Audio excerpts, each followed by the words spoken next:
Alberta's spring sitting has come to an end. MLAs will have a lot to talk about on the summer barbecue circuit after a busy season at the Alberta Legislature. The sitting began in late February when the government started introducing a suite of 19 bills. Weeks later, the House approved a deficit budget that delivers on an income tax cut.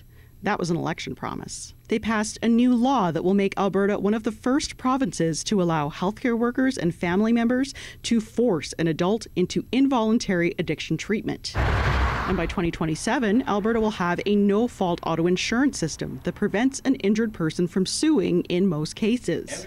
The government House leader also highlighted foreign trade missions and legal challenges against the federal government to defend the provincial economy. Our government has always been and will continue to be unapologetic in our fight to protect and promote a strong and sovereign Alberta within a united Canada. Questions of sovereignty were among the surprises that came this sitting.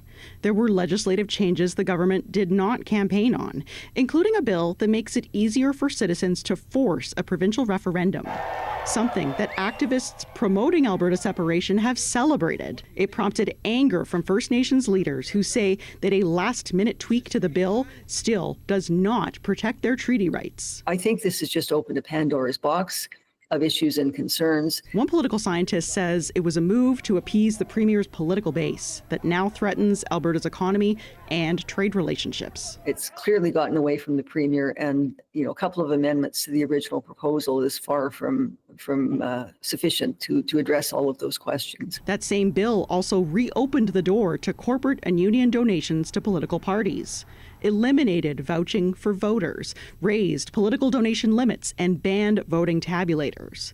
There was a bill to continue breaking off pieces of Alberta Health Services into new agencies, and another to transition provincial sheriffs into a police agency. And it all happened under the looming shadow of scandal, with the opposition hammering on the government daily to call a public inquiry into allegations of favoritism and irregular health contracting. Their handpicked CEO and board got fired because they were worried about criminal corruption, which is now being investigated by the RCMP. And the opposition NDP says it was a damaging spring sitting for Albertans. They're focused on political games and maneuvering in order to try and make their image look better. The opposition says the government introduced more chaos into the healthcare system and made it easier to sell hospitals to the private sector. Nenshi says the government has brought dark money back into politics and is flirting dangerously with separatists.